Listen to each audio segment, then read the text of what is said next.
This episode of The State of Belief was recorded before the tragic events in Washington, D.C. on May 21st. Don't despair because it's horrible. From Interfaith Alliance, this is The State of Belief. I'm Interfaith Alliance President Reverend Paul Brandeis Raushenbush in New York City. Good people figure out what we can do what we can do. Nobody can do everything. Everyone can do something. And yes, it's been in terrible times that the foundations have been laid for us, and now it's up to us. June, traditionally Pride Month, is almost here, and this year Pride will test the courage of our nation. It has been a challenging time for the LGBTQ plus community. There have been attacks in both small towns across the country and from the seat of power in the White House. They are attempting to erase trans people, roll back civil rights for the wider LGBTQ community, ban pride flags, and in 10 states there are bills to take back the right to marry from LGBTQ people. The pressure to join in, to eliminate support for LGBTQ workers and students and families has led some companies to pull back from sponsoring pride events. And there is a small but troubling trend of receding support for the LGBTQ community across the board. In a powerful response, Interfaith Alliance, my organization, is working alongside an amazing coalition of other major faith groups, denominations, and secular organizations, encouraging people, individuals from any background, to sign the pledge that you recommit to pride. And we are encouraging you, our listeners, to sign this Recommit to Pride pledge. You can find it on interfaithalliance.org. You can also find, there's an article that Axios did about it, and it's going to be hopefully everywhere. We're trying to get thousands and thousands of people to sign this pledge. So you're going to hear about Recommit to Pride this year, but much more, because I am joined by the one and only Rabbi Sharon Kleinbaum. This Memorial Day, from Paulist Productions and executive producer Chris Pratt comes Fighting Spirit, a combat chaplain's journey, the gripping true story of former U.S. Army chaplain Justin Roberts.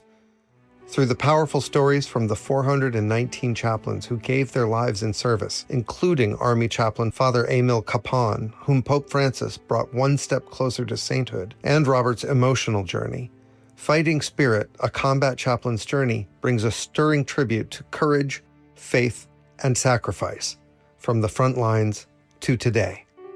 Pre-order now on Apple TV or visit fightingspiritfilm.com.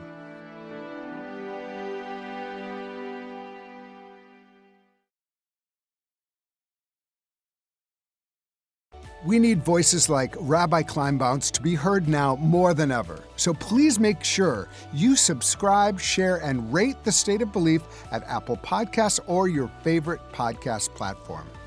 Our library of past conversations includes almost 150 hopeful, empowering interviews with guests like Representative Jasmine Crockett, Bishop Marion Buddy, Rainn Wilson, Imam Mohammed Majid, and many, many others. You can help us grow The State of Belief with a financial contribution right now. Find out how at stateofbelief.com, and you can support and join the work of Interfaith Alliance at interfaithalliance.org. Before we get started, I just want to reiterate, this is a moment for all of us to recommit to pride. It doesn't matter where you are in the LGBTQ community, a straight ally, however you identify. Let's join together and say we will support all of our neighbors, including the LGBTQ community. Too much of the religious rhetoric that we hear puts up this completely false dichotomy of religious people versus LGBTQ people. This is completely a lie. Many LGBTQ people are part of our religious communities, plus the fact that the majority of religious people in America actually support full equality for LGBTQ people. And so right now, when there's corporations that are pulling out of Pride, LGBTQ people are feeling vulnerable for real reasons, because there is growing hostility, there is growing hate, there's violence happening against LGBTQ people, rights are being stripped, trans people are being totally erased. They're literally taking away trans history from our history books. So this is a moment when we really need to show up and say, we recommit to pride. We recommit to all of our neighbors who are around us. And we're not going to pull back. We're going to show up in our congregations, offer a prayer, offer some sort of meditation. Let people know that you see LGBTQ people. Show up at a local pride celebration and say, I love my neighbor. Show up, be there. And so please go to interfaithalliance.org. We had a great article about the launch of this at Axios. You can find it there. But find Recommit to Pride, add your name. And we're going to have a whole board of people who have added their names. And I'm going to be speaking at World Pride at the beginning of June. People from around the world are going to come to DC for World Pride. And I want to show thousands of names of faithful people from all different backgrounds, different spiritual traditions, moral traditions, who are joining together and recommitting to Pride this year. So please add your name, go to interfaithalliance.org, search for Recommit to Pride, and add your name to the pledge. And now to my guest. I can't even tell you how excited I am to welcome Rabbi Sharon Kleinbaum. She is a fixture in Jewish life, progressive activism, and interfaith organizing in New York City and far beyond. She led the largest LGBTQ synagogue in the world, CBST, from 1992 to 2024. It had a powerful message of inclusivity, social justice, and spiritual resistance, from service to support for the most marginalized during the height of the AIDS crisis to the devastation of the first Trump administration. Rabbi Sharon has brought courage, she's brought wisdom, and decades of leadership to CBST, where she now holds the title of Senior Rabbi Emerita. Her voice is needed now, perhaps more than ever, and is being heard through her work as director of The Beacon, a multi-faith effort to rouse protesters demoralized by Trump 2.0. And I am so grateful to have Rabbi Sharon Kleinbaum join me today on The State of Belief. Welcome. I'm thrilled to be here. Thank you so much for having me. I'm such a huge fan of Interfaith Alliance and the work that you do in the world. And so it's an honor to be here.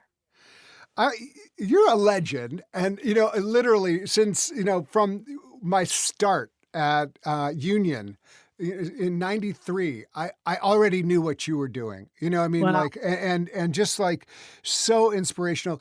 Can you take me back? I want the full introduction, but I think it's so valuable in this moment when there's so much being demoralized, feeling like there's nothing we can do.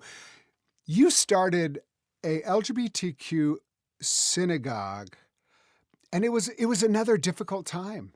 And so talk about the origin story of the synagogue as one way of introducing our listeners who may not know you to the kind of person you are. Thank you. It's a fantastic question because part of it is to really speak to the power of community and of faith and of doing whatever it is you can do, recognizing no one can do everything, but everyone can do something. In some ways, that's become the slogan of my life. And I didn't start the synagogue. It was started 19 years before I joined it, but it never had any rabbi or any professional staff. In some ways, the beginnings really highlight exactly what I think some of my most important teaching is for myself and for everyone else who cares to listen, which is you can't think about how things will get solved down the road or whether or not you're going to be effective. You have to do something, and you have to put one foot in front of the other. And faith means you trust other people will step in, things will emerge, and you can't even imagine what they are. So in 1973, there was nowhere in the Jewish world in which it was okay to be gay.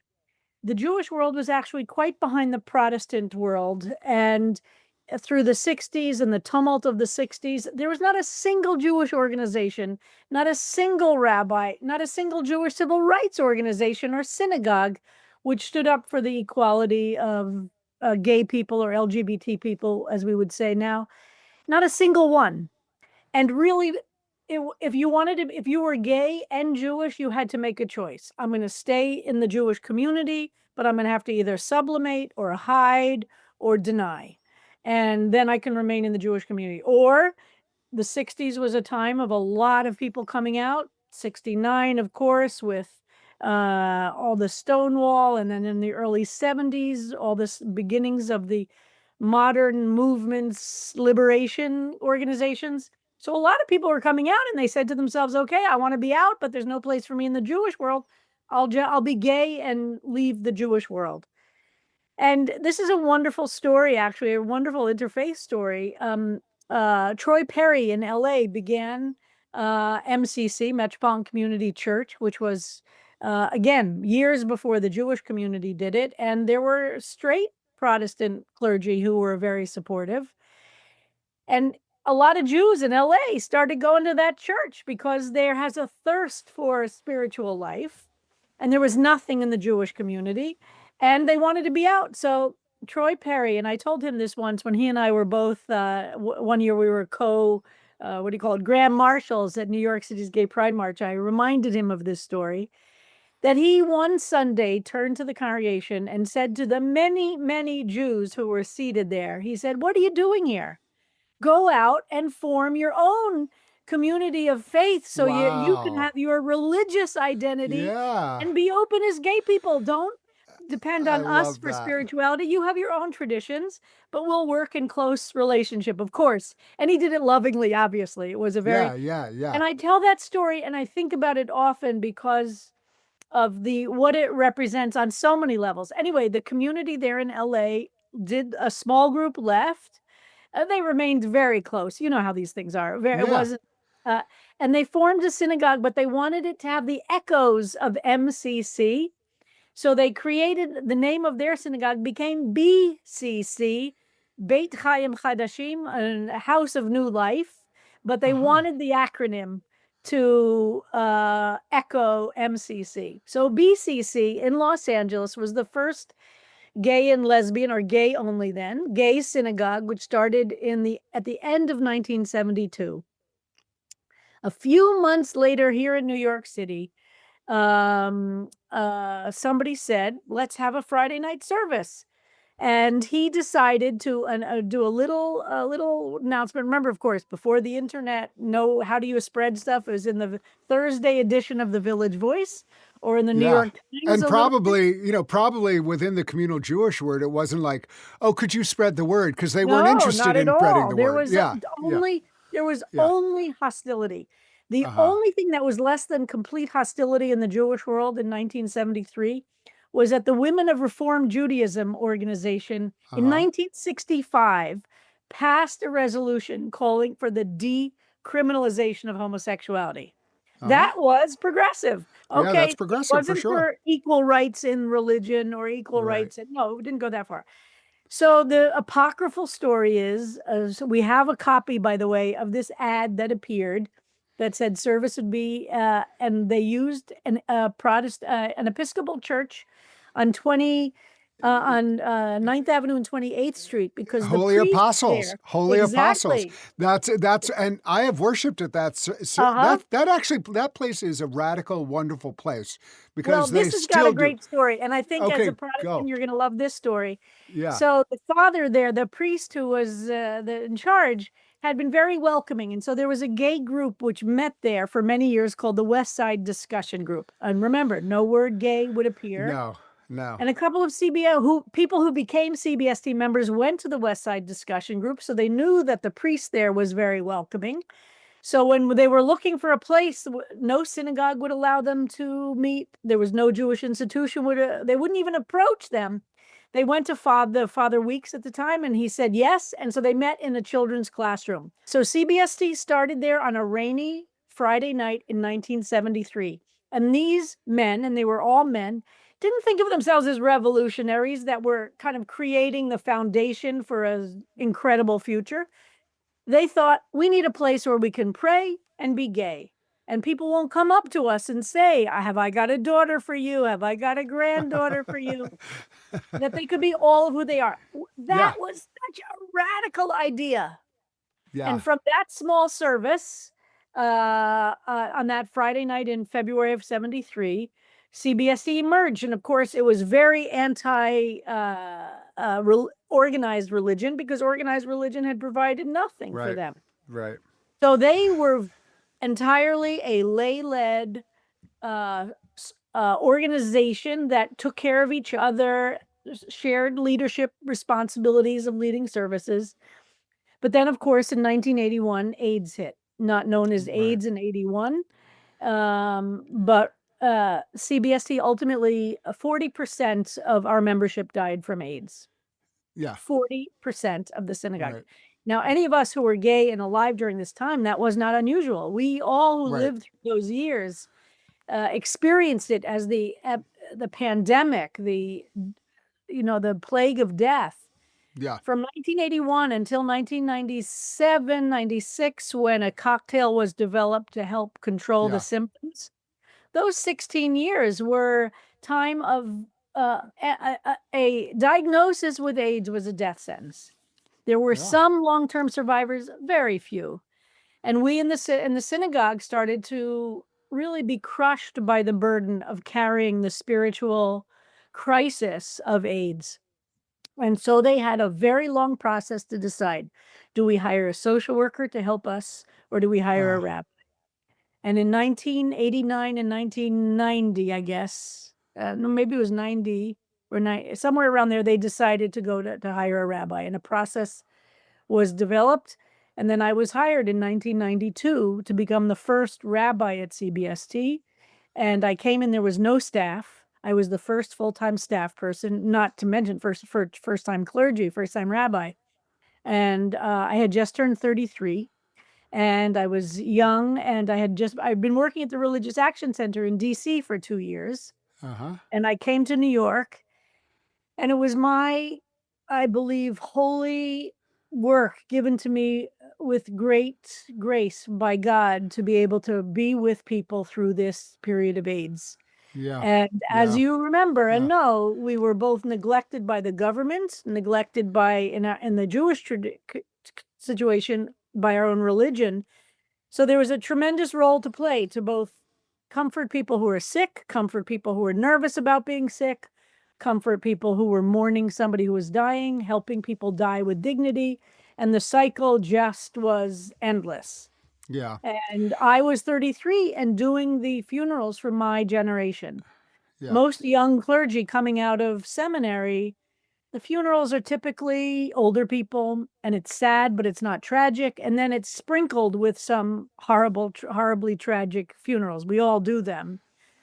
What I was doing were funerals of people of my generation, 30s and 40s primarily, some in their 20s, all men of my generation who I was burying. And as Yeah. I said, in some cases, tremendous hostility. We would do 2 funerals sometimes. Well, Because the it's not first just funeral, hostility. It's part of what you were dealing with then was an overarching theodicy in some ways of like Yep. that the Christian ministers, I think, largely were promoting was that this was a punishment.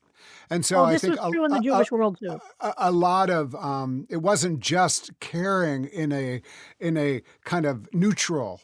Yes. It was caring in a place where people. So I the reason I wanted to start in this place of of where you started is like, I think of I think of Tony Kushner. He talks about like we always think of the past as a better time. We have a nostalgic glow about the past. The past was hard too.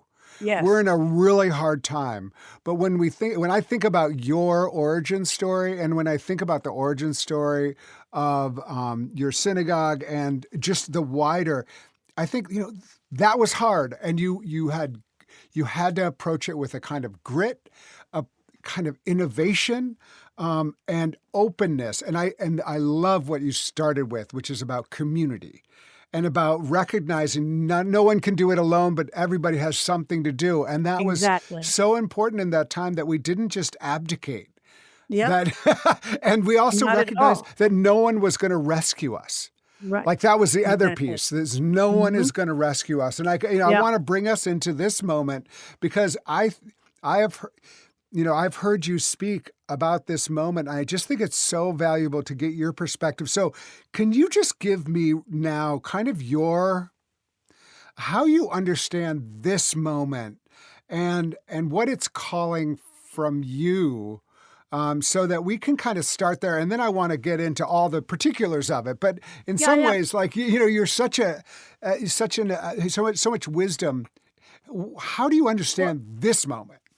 So I think in some ways this moment is unique, and in some ways it's on a continuum of history and of life and we need to learn from both of those frameworks. So first of all, one of the things I learned deeply from my faith, which I brought to the period in which AIDS was the dominant story of our lives and our deaths, is that we always have to make room for joy.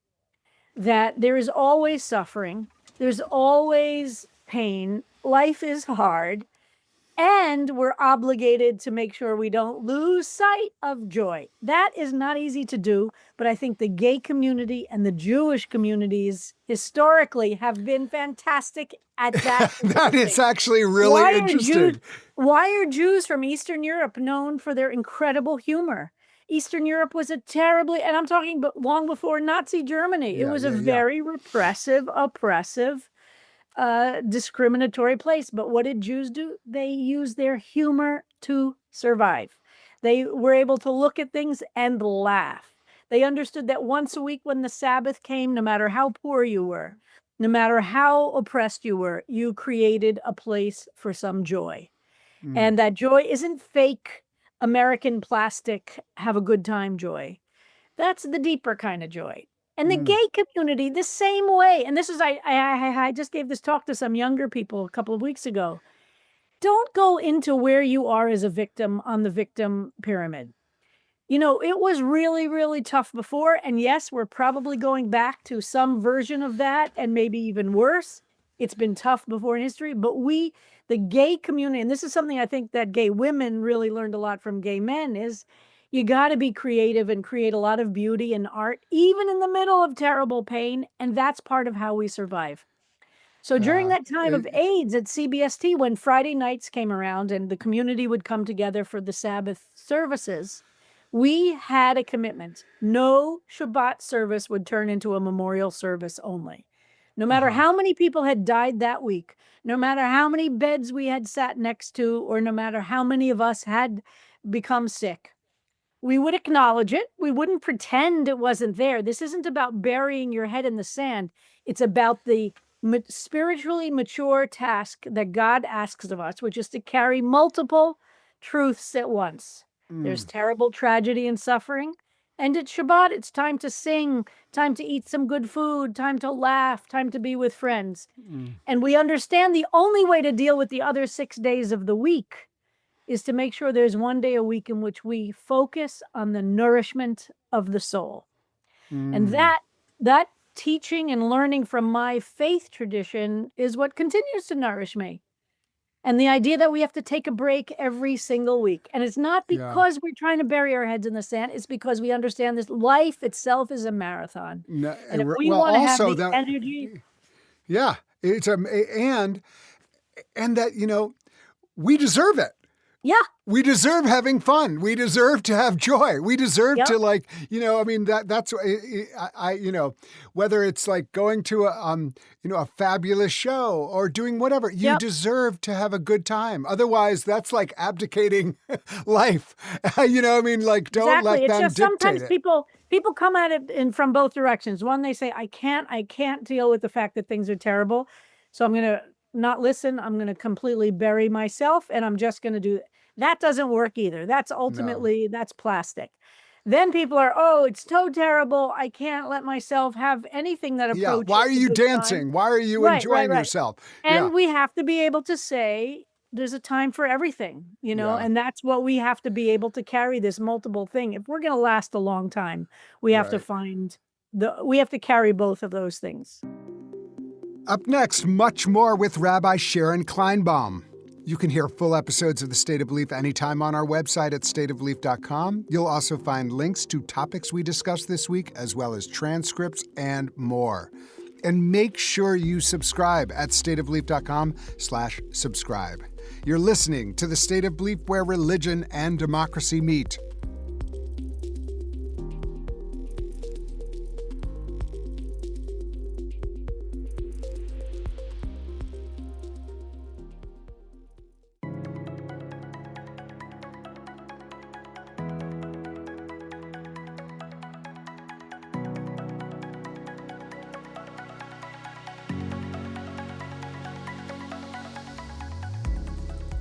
This episode of The State of Belief was recorded before the tragic events in Washington, D.C. on May 21st. Welcome back to The State of Belief. I'm Interfaith Alliance President, Reverend Paul Brandeis Raushenbush. My guest is Rabbi Sharon Kleinbaum. You've launched something called The Beacon. Yes. Which I think is really innovative. And it's also empowering because, again, it's not one of these things where you're waiting for someone to tell you to organize you. Right. You know, you're actually, almost The Beacon is like a title that each of us can adopt for ourselves. We don't have to follow someone else's beacon. We can be a beacon. So talk to me a little bit about. Thank you. And, we're now formally a project of Union Theological Seminary. So it's really part of my vision of it being deeply multi-faith and deeply rooted in the institutions and lives of a multi-faith and secular frame of mind. So we're a project of UTS, which I'm thrilled, and that was just formalized a few weeks ago.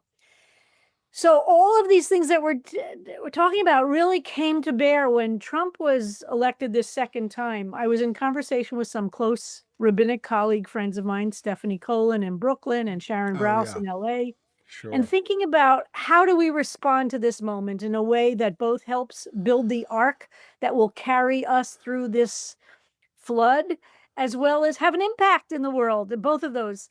And I'm very inspired by a group in Israel called Tag Meir, which started in 2014 by some friends, some of whom are Orthodox and quite religious, who, as they noticed horrible things happening in the name of racism and violence against especially Palestinian and Arab neighbors, and they couldn't always stop those terrible things from happening, they said, but we can spread the light. And we can spread light even in the midst of terrible hatred and violence and racism. We can create a split screen. Terrible things are happening by some people, but we're going to be the ones who are going to, in that response, spread the light. So that's where I got the idea of beacon is from light. And how do we each, exactly as you said, we each have the ability. No one can do everything, but everyone can do something to do this something. And our light can help somebody else's light be strong, and somebody else's light can help ours. But so I came up with this very, very, and I have wonderful colleagues now. We have a fantastic team working on this. How do we make it possible in a ritual-like way? As a religious person, I care about ritual. Thinking back to the COVID time, banging the pots every night at 7 o'clock. So we came up with this idea every Thursday at 7 p.m., wherever you are, in hyper-local neighborhoods, go out on the street, think during the week, what's the sign you want to hold, how to express both your pain, but also your vision of what you want America to be, and stand there for 30 minutes and invite your neighbors to be there, interact, get to know them, create a sense of community. Yes, it's important to go to the big demonstrations, and this is completely in collaboration with the big demonstrations. But they happen periodically. They require people to travel. What we want to do is take over neighborhoods with our vision of what God wants for all of us in this. And I have to say, it's been so powerful. So many people are participating who have never gone to a demonstration in their life, but they're so outraged by what they're seeing on the news.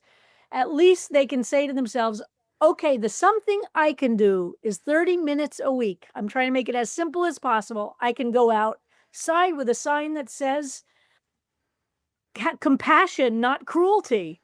Save Medicaid, dogs for democracy. Whatever you want. Whatever you want. Be creative. And I'm going to tell you, it's so moving. We're having a kid in my neighborhood wrote a sign, 10-year-old boy. In school, I learned that presidents are not kings. Yeah, And there you he go. runs down to the corner every week to be able to hold up that sign. What are we doing for his life? He's living through the world we're in. Yeah. We can't, and this way people come home from work, they can do it for 30 minutes. They have kids at home, etc. It's very doable. Yeah. We have a Yeah. 104-year-old woman in Florida. She's never gone to a demonstration in her life. She Uh, goes outside and sits on a bench in front of her facility with a sign, and she says, I need to be counted You know now. what? And it is life-giving to show up that way. Exactly. And You know, it's fun. it's not just doing something for other people. It's actually gives yourself life. And that Exactly. is It's like, you like it's know, keeping our beacon, or keeping keeping our our light light going. strong, Yeah. Yeah. keeping our light strong. And then we have these WhatsApp groups for each neighborhood. So we can also then contact people. So for instance, last week when the Newark mayor was arrested Yeah. at a facility, we have a New Jersey group. So we sent out the bat signal. Is Oh, there yeah. anybody who can go to Newark and represent those of us who can't? And Yeah. a group went, and we had a bunch of people went to Newark with signs. That's And then the amazing. people who couldn't go said, okay, give us the phone numbers of every elected official we could call in New Jersey. There you go. So we This had is, the yeah, the ability to definition of respond. grassroots organizing. Yeah. And then the other element of it that's so moving to me is that we're going to start teaching classes, because Oh, yeah. we Good. are, Yeah. all of us who are activists, even those of us who are faith-based, are not, I believe, digging in deeply into our texts, our traditions, to be able to say, what are the resources we all have in every religious tradition to both survive times of adversity, to create resistance movements, and to overcome terrible times. So, Rabbi, can you tell people, our listeners, how they can find out more and how they can take part? Where do they go to learn? Fabulous. And it sounds, the great thing about it, it doesn't sound like you're trying to create barriers. You know, you're really, it's Right. an invitation. But to learn more, where should they go? Go to beaconfordemocracy.org, beaconfordemocracy.org, to get more information. In some locations, it's possible to join other groups that have already started. And in most cases, we're encouraging people to start their own.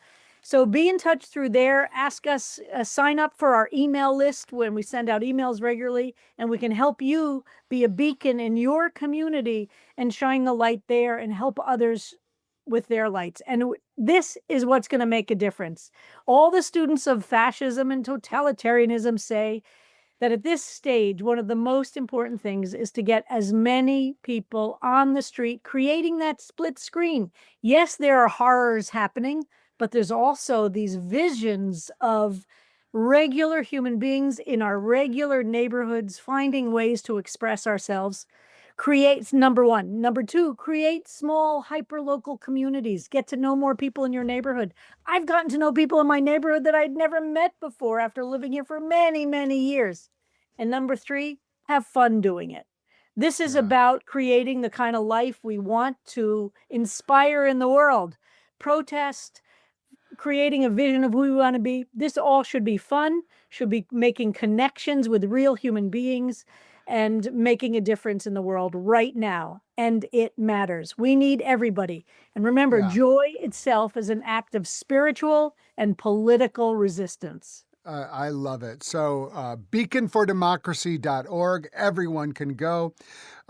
Rabbi, I want to ask you about a couple other things because, you know, Sure. you have done so much important work. And one of the things I know that you care deeply about is Jewish life, Jewish thriving. Right now, anti-Semitism, we recognize that anti-Semitism has been skyrocketing for like the last, for the last decade or so. Yes.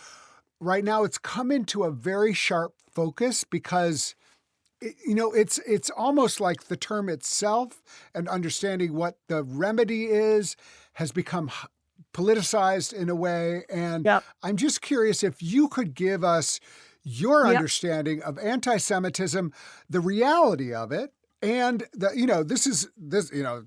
anti-Semitism is as old as time. Yep. But we're in a specific moment with it right now, and I'd love your analysis. So thank you for that, because it is really an important piece of the world that we're facing right now. And many of us are horrified at the way that, as you described, the real threats of anti-Semitism are being weaponized and politicized in such a way to actually contribute to the lack of safety for Jewish people, not increasing safety for Jewish people. And that is horrifying. So first of all, anti-Semitism, as you said, has many, many different roots, and it's gone through a lot of different transformations. It has some shared elements throughout history, but it started really, anti-Semitism started, and much of it was in the church in the early years.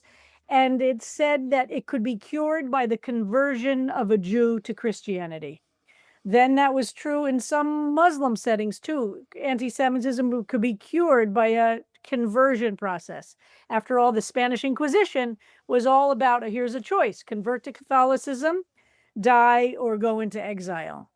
But in the late 1800s, in Germany, developed a new idea, which is where the word anti-Semitism comes from entirely. It has nothing to do with Semitic languages or Semitic people. It was entirely created by a German philosopher at the end of the 1800s to distinguish itself from what they thought were kind of nasty, the nasty identity, which was anti-Jewishness or anti-Jews. So anti-Semitism sounded a little bit more polite, but it also started to reflect a different feature, which is that it's racial, that you can't convert out of being Jewish. It's in your blood. What percentage of blood? The Germans went on to spend a lot of time figuring out what degree of blood. If you had one grandparent, one great-grandparent, was that enough of drop? So that was a big transformation by the development of the term anti-Semitism itself.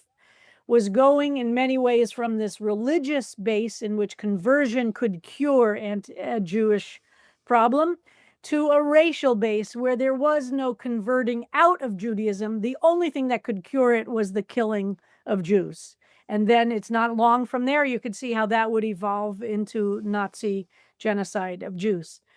So that's a little bit of a background. Our contemporary world in which we're in is taking the twist on conspiracy theories around Jews to a whole new height. And we have this terrible, terrible cocktail right now of white supremacists here in this country who are genuinely anti-Semitic, anti-Jewish, and they will chant, "Jews will not replace us," in a demonstration in which Donald Trump says there are good people on both sides. So we have the anti-Semitism of the white supremacists, which is really what threatens the safety of Jews at this moment in the United States. Well, and an example of that is, the murder at the Tree of Life. Exactly. That person was deeply embedded in this idea of the Great Replacement theory, that the conspiracy theory, that the Jews were behind bringing all these brown people in to attack the white race. I mean, it sounds crazy to intelligent and rational people. Conspiracy theories are often attached to anti-Semitism. And of course they are. But that guy was like, kind of conspiracies, and directly attacked the Tree of Life because of, their efforts to help refugees. Yep. Many non-Jews, but and so anyway, I didn't mean to interrupt your flow, but that's it's the worst slaughter of Jews in America, and and that is directly related to this white supremacist Great Replacement theory. That's absolutely. Really a serious threat. And those people have been absolutely empowered, emboldened, encouraged, supported by Donald Trump. That's a given. Then we have the whole issue of what's going on with the situation in Israel and Gaza, and how some people on the left have used it in ways that feed anti-Semitism also. Let me be clear. Criticism of the state of Israel is in itself not anti-Semitic. I do it all the time. As long as you're applying the same rules, the same criticism, the same criteria to the state of Israel as you would to any other state, that's fair game. That's what I've criticized America to a tremendous degree. Right. That's not being anti-American. And criticizing Israel is not being anti-Semitic. However, there are some people who use the situation now to feed and fuel anti-Semitism. And that's where it gets very messy for those of us on the left. So for me, as long as people are separating out legitimate rational criticisms of the state of Israel and Netanyahu and separating that from the people of Israel, I'm good. I'm comfortable with that. I do it all the time. The bottom line is for Israel and Palestinians, and as somebody who's been active and in the forefront and worked very hard on this for many years, not as successfully as I would like, of course. The bottom line is there are 7 million Jews. There are 7 million Palestinians that are in that region. There is only one way forward, and that must be a way of a shared future. Anybody that argues for ethnic cleansing of either side is wrong. And that violates our basic humanitarian goals. But this is a situation in which I stand with the progressive voices inside of Israel, which are both Palestinian and Jewish. And I stand with those voices that call for a nonviolent solution in which both peoples will be respected and live free and secure lives. Yeah, yeah. I think that's so important. And I think others, such as Rabbi Joe Jacobs, has, I think, stated these things very clearly. Absolutely. Amy Spitalnik has been Yes. very, so there's lots of important Jewish voices who are speaking in this way, and non-Jews who are recognizing that we need to be able to parse these things out, and there needs to be a way forward also for all of the religious communities who believe in a shared future in this country. To recognize that we need to be treating one another with respect and repairing harm, talking truthfully. There's lots of work to be done, but I just think it's so important, and that this country itself has not been the perfect place for Jews.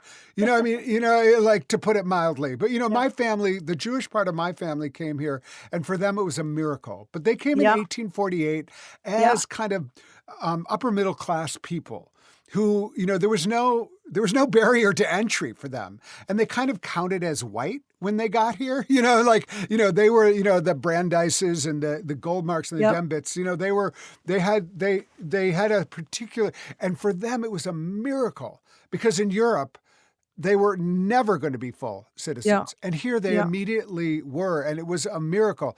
But then, pretty soon, just decades after that, all of a sudden, from Eastern Europe, they were also from Prague and Vienna, very privileged areas, but when you start looking at Southern Jews and Eastern European Jews, and all of a sudden became synonymous with anarchists. And, so anyway, it's just really important to know our own history and the fact that this country turned back people who were trying to flee Nazi Germany. Right? Well, in 1924, the United States passed the first comprehensive quota system for immigration, targeting Jews from Eastern Europe and Italians because they were perceived to be the anarchists and the socialists and the labor organizers. They were seen as the source of the labor movement. And so in 1924, the first really major comprehensive immigration, and that was designed based on the census of 1890, because in 1890, who lived in America were mostly from Northern Europe, Central Europe, and the UK. Those people could come in without limits. If you were coming from Eastern Europe, there was tremendous limits, which is why, and that wasn't changed until the 50s, which is why Jews could not get into this country during the Holocaust, because of that 1924 law. And Hitler knew it. He knew that while America was talking some big words, they weren't willing to open up our gates to make sure that millions of people had a place to go. And they would have come here had it been possible. Yeah. This whole history is really important. And the more we learn about ourselves, that's the reason the pernicious erasing of history, as Jewish history, Black history, all of the, erasing trans, from the Stonewall Memorial, National Landmark, erasing trans. It's so dangerous. I mean, this is real fascist. This is real fascist behavior. It is. I want to ask you one more thing. I wanted you to talk about your relationship, if it's okay, your marriage. Is that okay to talk about that? Sure. Because it's so cool. Well, I'm very proud of my wife. Yeah, you should be proud of your wife. She's amazing. So can you talk a little bit about this marriage of deep commitment to America, but the well-being of all Americans. So can you talk about your wife? We live in New York City in Inwood, and I'm really, really proud of her. And in many ways, we share this deep love of Judaism. She grew up a conservative Jew, going to Ramah summer camp and services every week, and very committed. And so we share a love of Shabbat and of Jewish traditions. And we really deeply care about these institutions which are under attack: public education, collective bargaining in the labor movement, progressive religion. We feel like we're in this universe that form the pillars on which a decent society can live and is tremendously under attack. So I'm so Yeah, proud. you have to what say she's her doing. name.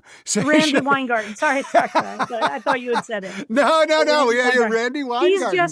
She's just written a book, which is now available as of, I think, yesterday for pre-order, it's going to come out in September for back to school period, called Why Fascists Fear Teachers. And that kind of says it all.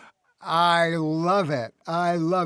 And I just think it's so important. And one of the things I've written a book about my grandmother Elizabeth Brandeis, who was this incredible woman, one of the daughters of Louis Brandeis.